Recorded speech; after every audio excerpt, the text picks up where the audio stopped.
Okay, everybody, welcome to Bible Study Genesis Part 2. I'm very excited about this one. I was a little bummed we weren't going to start it until March. And then it worked out that we could move it up. So I think you're going to enjoy this one as opposed to kind of the high level and odd stories we saw in Genesis 1. I can't promise you there aren't going to be odd stories in this one. There will be odd stories. But there's some really fascinating stuff in what we're about to take on.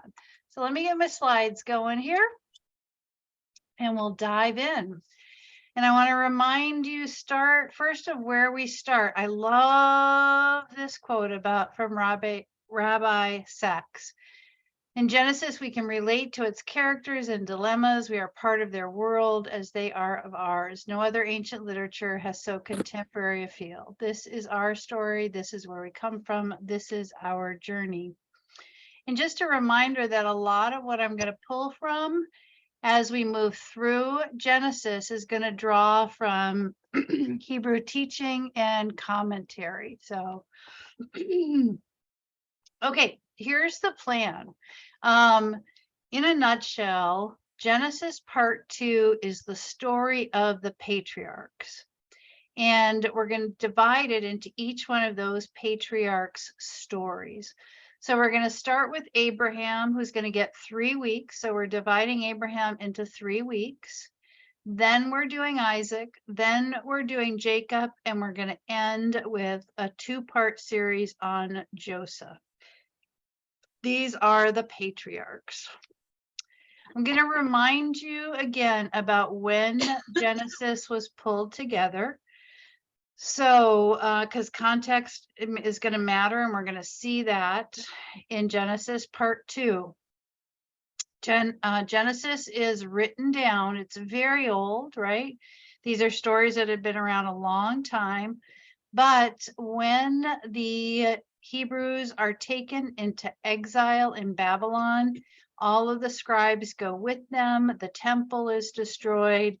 That is when they begin to write down the stories. That is when the Torah is composed, those first 5 books of the Bible. Okay, a reminder, a little Genesis 101. So this whole story lasts about 2,400 years. Tradition will say that it was written by Moses along with the other 4 books of the Pentateuch, which are the 5 books of the Torah. That's how tradition has it, that Moses wrote that. We, of course, know that that's not true. We know that there were many people who had their hand in writing and editing Genesis. And we're going to see this come to play pretty soon, even in our Abraham stories, where you're going to read the same story told 2 different ways. And so you can put on your kind of critical reading hat and say, oh, that's different readers. Those are different authors coming to play in Genesis. Within Jewish tradition, Genesis, along with those first 4, are considered the heart of the Hebrew Bible. Now, this last point is something that's really, really critical and something I'm actually going to talk a lot about in this class, which is the stories we're going to encounter are formative not only in the development of Judaism, but also of Islam and Christianity. So all of the 3 monotheistic faith traditions are going to choose Abraham as their ancestor. All 3 are going to map up to Abraham. And what I'm going to show you in the class is some of the real world sequelae of what that looks like right now in Israel. So all 3 faith traditions, Islam, Christianity, and Judaism, are going to claim these stories. And sometimes that's going to result in horrific violence. Okay, some notes of caution. Some of the stories we're going to encounter are troublesome. In particular, some of the ones we're going to come up with in these chapters. There are some really hard ones we're going to wrestle with. There are stories of trauma. There are stories of people being sold. There are stories of sexual violence in what we're about to encounter. I'll try to do some trigger warnings before all of the big heavy ones that we come into, but there's some hard stories ahead. Okay. Now, the characters in Genesis, even though these are the patriarchs, Abraham and Isaac and Jacob, right? They are not going to be whitewashed here. They are going to be seen in all of their warts, right? When we come to Abraham, and we're going to come to the story today, Abraham basically is going to sell his wife to save his soul. He's going to sexually assault a slave. Jacob is going to lie to get his inheritance. All of them are really not the heroes that you would think about in a traditional heroic sense. But ultimately, Genesis is going to tell the story about how God is going to use these kind of failed, messed up heroes to reveal God in the world. Okay, I want to remind you about our plot line, right? So we started with Genesis at the high level. So this was Genesis where we learned about creation. This was Genesis where we learned about the flood. This is where we learned about good and evil and all of that. Now we're moving from that universal story and we're narrowing in on the stories of the patriarch. These are the first families of the Jewish people, the Christian people, and the Muslim people. Okay. Okay. So this is a big, big transition. Out of these families that we will encounter over the next couple weeks will form the nation of Israel. Out of the families that we're going to meet is going to form the nation of Islam and the Christian family. All are going to come from these stories. Okay, so here's roughly how it all begins. And we'll come back to this several times, right? So Abraham is here on the right. And off of Abraham, and we're going to spend 3 weeks on Abraham, we're going to go down to Isaac. We're going to wrestle with some of the really hard stories about Isaac. Isaac is going to have 2 kids, Jacob and Esau, and this is going to be a horrific conflict here. Jacob is going to have the son Joseph. Joseph is the one who will go down into Egypt, and all of the Israelites will follow him. That's how the Israelites end up in Egypt, and that's where we're going to end Genesis. Genesis ends with Joseph's family going down into Egypt, and then the next book of the Bible is Exodus, and that's the story of the Israelites' deliverance from slavery in Egypt. Okay, a little bit about Abraham. Abraham is going to be the foundational story in the Hebrew Bible. And some of the big things that we're going to see Abraham do, he's going to welcome stranger and give them food. This is very much a part of the culture and context of Abraham's time. But you're going to see Abraham model radical hospitality. You're going to see Abraham fight a battle. He's a warrior in these chapters. He's going to rescue his nephew. You're going to see Abraham pray. And then you're going to see Abraham patiently wait for decades for a child to come and then willingly offer him up as a sacrifice to God. And we're going to unpack that story. So don't worry about that one. We will unpack that one. The big story of Abraham, though, is this covenant that is developed between Abraham and God. That's the big theme we're going to come back to over and over again over the next 3 weeks. Okay, Abraham is the founder of Judaism. And Abraham is going to become this model of what it looks like to live directly and immediately in the presence of God. God is incredibly present in Abraham's story. Abraham and God are going to argue. They're going to take walks together.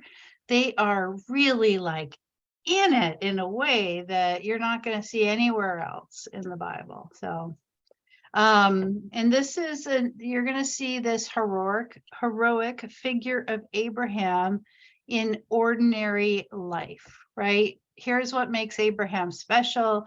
He's going to live out his convictions by listening to his God. Okay, again, Abraham's story marks this structural break between the story of humankind and creation and the history of Israel. This is the break, right? What's really critical in Abraham's story is, and not just in Abraham's story, but in his descendants, is this theme of barrenness. If Abraham does not have a male descendant, his line is over, right? It's not a curse. It just means that his family has played out its future. There's nowhere else to go. This is a big, big theme in Genesis, barrenness. So let's talk a little bit about it. In Genesis, barrenness, this inability to give birth, is going to be where God's life-giving actions will arise. You're going to see God moving in the life of these people. Sarah, Rebecca, Rachel, Hannah are all going to be unable to bear children. And this is a theme that's going to carry over into the stories we're going to hear in the New Testament. Barrenness is a metaphor for where we find God, where we find hope, where we find new life. And you will almost always find a trial, a pilgrimage, or a promise with that new hope. God will speak, new life will emerge. So a lot of metaphorical meaning and myth around this concept of barrenness that we're going to encounter a whole lot in Genesis. Okay, let's dive in. Let me just say a preface about pronunciation. Don't worry about it. Just say the word with confidence. No one will know different. So anybody want to jump in and lead us to read our first Genesis passage? I will. Thanks, Chris. Am I on? Yes. Yep.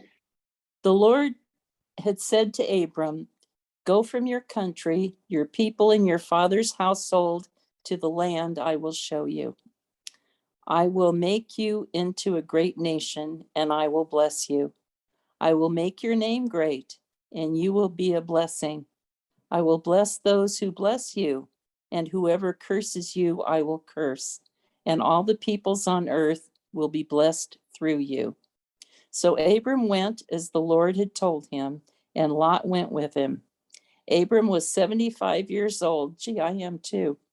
Abram was 75 years old, and when he set out from Haran, he took his wife Sarai, his nephew Lot, all their possessions they had accumulated, and the people they had acquired in Haran, and they set out for the land of Canaan, and they arrived there.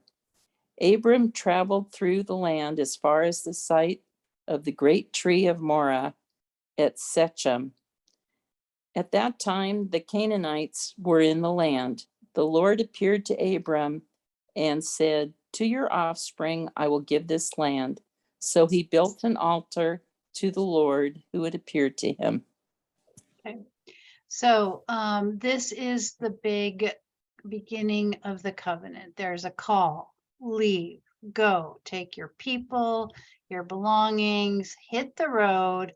I'm going to make you promises. I want you to go. And Abraham is going to pack everything up and go.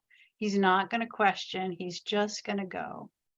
Now, you can read this and say, oh, this is, a myth of a story about an ancient leader, right?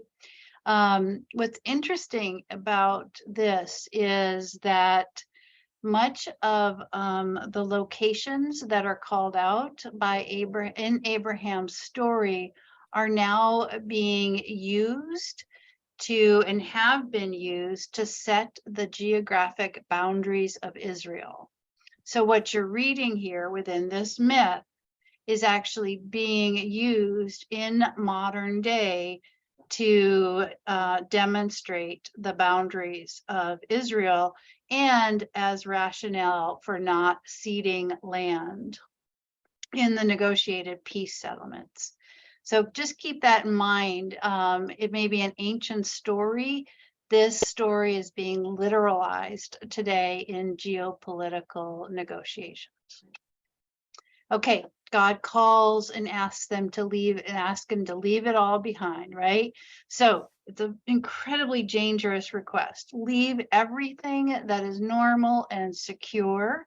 But it's not a summons. It's more of a promise. You do this, I will deliver this. To stay in safety is to remain barren. To leave is to risk and to have hope.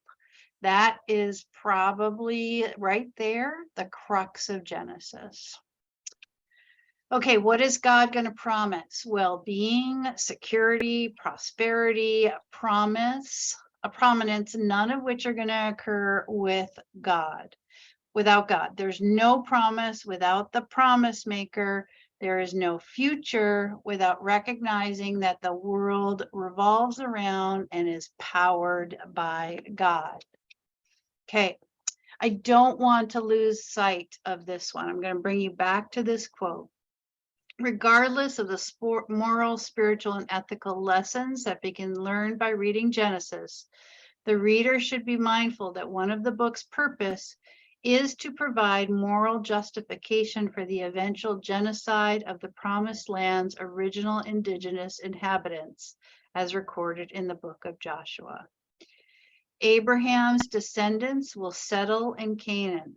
There are people living in Canaan. It will be claimed as the Holy Land, and that is what the Israelites will go back to when they make it to the Promised Land.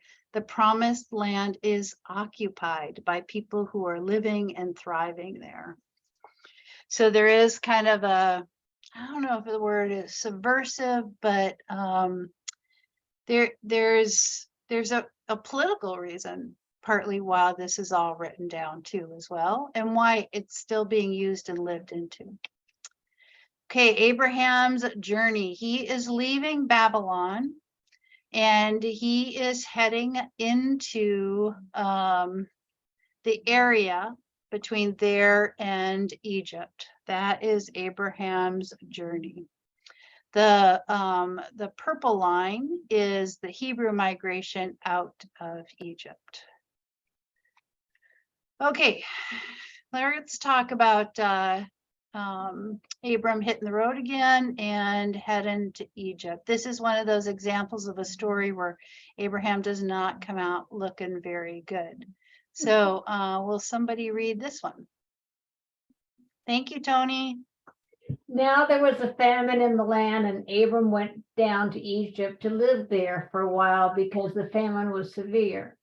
As he was about to enter Egypt, he said to his wife Sarah, "You know what a beautiful woman you are. When the Egyptians see you, they will say, 'This is his wife.' Then they will kill me, but will let you live. Say you are my sister, so that I will be treated well for your sake, and my life will be spared because of you." When Abram came to Egypt, the Egyptians saw that Sarah was a very beautiful woman. And when the Pharaoh's officials saw her, they praised her to Pharaoh, and she was taken into his palace. He treated Abram well for her sake, and Abram acquired sheep and cattle, male and female donkeys, male and female servants, and camels. But the Lord inflicted serious diseases on Pharaoh, and his household became of Abram's and his household because of Abram's wife Sarah. So Pharaoh summoned Abram. "What have you done to me?" he said. "Why didn't you tell me she was your wife? Why did you say she is my sister, so that I took her to be my wife? Now then, here is your wife. Take her and go." Then Pharaoh gave orders about Abram to his men, and they sent him on his way with his wife and everything he had. So the correct response to this story is, oh, right? This is our hero, Abraham. There's no whitewash in this story. Again, Genesis is going to show him warts and all. In this, he is selling his wife for a profit and for his own protection. Abraham isn't trusting God to take care of him, so he lies and he puts his wife in danger. And poor Sarah is silent and betrayed by her husband. So it's really a kind of an icky story. Abraham definitely fails in this story. I want you to keep this story in mind as you encounter Sarah in future stories. It's very easy in Genesis as we get into this story to, especially when we encounter her conflict with Hagar, to really castigate Sarah. So I think it's important to remember this story when we get there. Sarah is one of those characters of the Bible who deserves probably a class all on her own. Okay, so we are going to hear almost the exact same story next week, right? Same characteristics. Abraham's going to go to Egypt due to famine. And that's interestingly enough how Genesis is going to end. Joseph's family is going to come into Egypt due to famine. In the story you're going to read next week, Sarah is going to become Pharaoh's property. And then the Pharaoh's household is going to be plagued. And then Pharaoh's going to want nothing to do with Abraham's God. And he basically kicks him out, right? Very similar to what's going to happen with Moses. Now, both Abraham and Israel, when Moses leaves, are going to leave Egypt with a lot of loot. That's going to happen in all of these stories. It's going to lead to this kind of master arc of these stories of the first 5 Bible stories of the Hebrew Bible, the Torah, that God has this long track record of delivering God's people from a foreign land. Remember, when was the story written down? When was the story written down? The Babylonian exile. They're articulating a dream of being saved from a foreign land. Okay. So what gives with this story? It is an odd story. Most biblical scholars think that it really doesn't fit. It interrupts the narrative of the whole Genesis arc of Abraham. It's probably not original. It was probably added on by a later writer. So you're seeing the layers of authorship right here in Genesis. And when you encounter the story again, you're going to see another layer of authorship. So again, this is kind of putting on your really critical reader eyes. And if it feels weird, chances are it is weird. This one is weird and it's out of place. So then you have a question, okay, why, when Genesis came together, was this story tossed in? What was the community struggling with at that point in time? A community in exile who wanted to go home, who needed to be rescued. Okay, so another thing I want to call up about this is when Abraham left, he left pretty wealthy, right? He took a ton of livestock, silver and gold. He also took male and female servants. This is most likely when Abraham got Hagar. So Hagar is the mother of Ishmael. You're going to encounter Hagar soon. And this is probably where Hagar was given to Abraham as a slave, right? Okay, I want to go back and talk a little bit about Sarah. So, and her story is really problematic, even though she really is the matriarch of the Jewish faith. Sarah's name in Hebrew means princess, queen, woman of noble or royal birth. In reality, in the stories we're going to read in Genesis, though, she's treated as a possession. She's treated as a piece of property. She's owned by the man who she is married to. We're going to encounter this later in the story of Lot, but any woman, including Sarah at this time, can be offered up as ransom in order to save the lives of men. So possession, objects, that's kind of Sarah's fate in these stories. Okay, let's talk a little bit about Lot and Abraham going to war. Would somebody like to read this one? Go ahead, I will. Marie. Oh, I'll get you the next time, Shirley. Marie, why don't you read that one? The 4 kings, this has jumped a little bit, there were 4, seized all the goods of Sodom and Gomorrah and all their food. Then they went away. They also carried off Abram's nephew Lot and his possessions, since he was living in Sodom. A man who had escaped came and reported this to Abram the Hebrew. Now Abram was living near the great trees of Mamre, the Amorite, a brother of Eshcol and Aner, all of whom were allied with Abram. When Abram heard that his relative had been taken captive, he called out the 318 trained men born in his household and went in pursuit as far as Dan. During the night, Abram divided his men to attack them, and he routed them, pursuing them as far as Hobah, north of Damascus. He recovered all the goods and brought back his relative Lot and his possessions, together with the women and the other people. Remember, anytime you see reference to where Abram was living, remember that those are references that are currently being literalized in these geopolitical boundary settings and peace negotiations. Okay, so Lot and Abraham had separated in the prior chapter because things were too crowded. So they took their households and they split up. Lot got in trouble and he gets captured along with all of his women. Now, when Sarah got in trouble, Abraham lied. When Lot gets in trouble, Abraham goes to war, kind of like an action hero, right? This is an odd chapter. It really doesn't fit as well. So if your hesitancy when you're reading it was like, dang, this is weird, you were probably on to something that most biblical scholars find as well. It is an odd chapter. It doesn't fit with the rest of Genesis or connect well with the chapter. And so most biblical scholars think that this whole Abraham going to battle was a way to boost the reputation of Abraham for his strength and prowess. So that's why it got in there. So again, layers and layers and layers of authorship with kind of different agendas coming to play.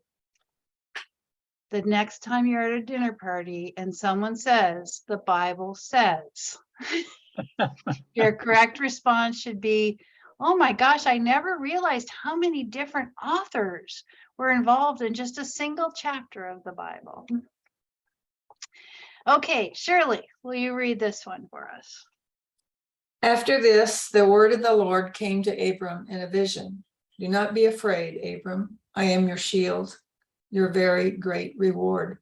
But Abram said, Sovereign Lord, what can you give me, since I remain childless, and the one who will inherit my estate is Eliezer of Damascus? And Abram said, you have given me no children, so a servant in my household will be my heir. Then the word of the Lord came to him. This man will not be your heir, but a son who is your own flesh and blood will be your heir. He took him outside and said, look up at the sky and count the stars, if indeed you can count them. Then he said to him, so shall your offspring be. Abram believed the Lord, and he credited it to him as righteousness. He also said to him, I am the Lord who brought you out of Ur of the Chaldeans to give you this land, to take possession of it. Okay, so remember our concept of barrenness. Out of barrenness, God brings a new life, right? So this is the big promise. This is probably the oldest chapter of this section on Abraham. So Abraham has this vision, and God's going to tell him, don't be afraid. God will protect him. Abram is going to argue and protest, right? There's a dialogue here going on between God and Abram, and God doesn't Abram doesn't really nod his head. Abram basically says, yeah, well, what have you done for me so far, right? And God is going to respond, and then Abram is going to accept, right? So God promises land and descendants to Abram. And again, Abram is going to push back and hold his own with God. So this is going to end in a weird way. It says, when the sun had set and darkness had fallen, a smoking fire pot with a blazing torch appeared and passed between the pieces, right? Odd, right? Well, what that probably means is, oh, I'm jumping ahead. This is going to come up in the next one. This cutting a covenant, what they would do is they would split the animal in half. It was an ancient practice. So they cut the animal in half, and then they would walk between the two pieces. That sealed the covenant. So that's what they're talking about. Here's the covenant, right? And then they're going back and forth. What are you going to give me? I'm going to give you land. I'm going to give you descendants. Look up, look how many of them. Look at all the stuff that I've done for you, right? And then we're going to go into it where this promise of God is going to continue. Know for certain that for 400 years, your descendants will be strangers in a country not their own. They will be enslaved and mistreated there. So he's going to reference what's going to happen in Egypt. I will punish the nation they serve as slaves. Afterwards, they will come out with great possessions. Again, you go into this hard time, you come away with all the loot. You, however, will go to your ancestors in peace and be buried at a good old age. In the fourth generation, your descendants will come back here, for the sin of the Amorites has not yet reached its full measure. And then there's this, and then the covenant's set by this illusion between splitting the animal, passing between them. That is the covenant between God and Abraham, right? So the big question here is, can Abraham trust, and can God be trusted? And those are the questions that are going to guide the rest of this story.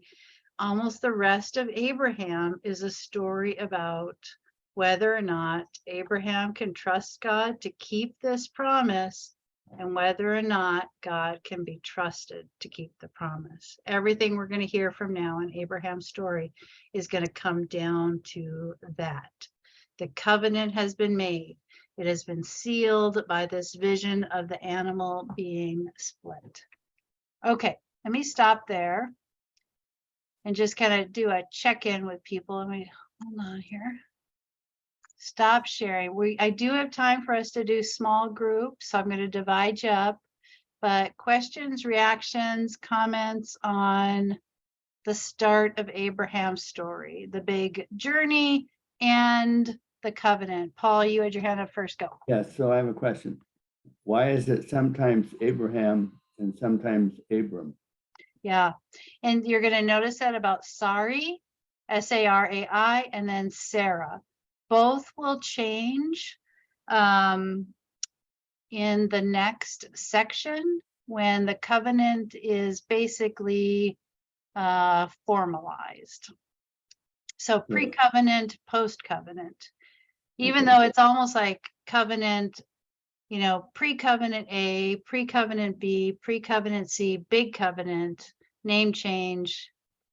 So you'll see it with Okay. that. But it's all the same person. It's all the same person. Sarai is Sarah. Abram is Abraham.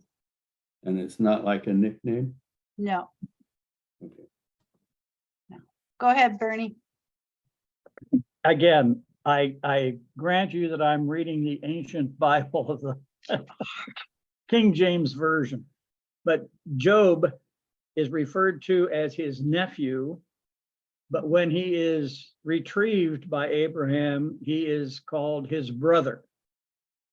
Now, are we talking about two different people, or are we talking about the same person that at one point is a nephew and at the other point is his brother?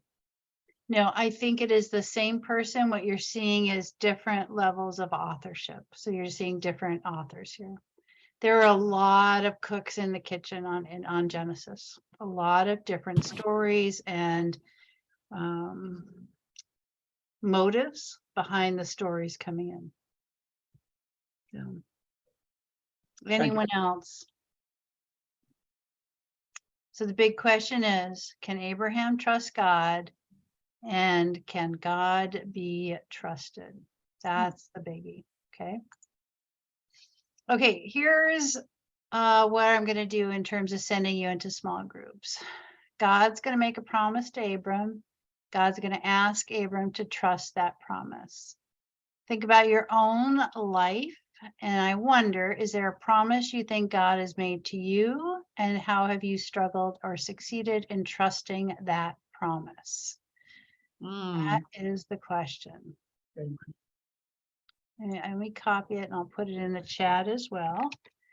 And I'm going to send you into breakout rooms. And if that question doesn't work for you, y'all can come up with a different question. You go pretty rogue, really.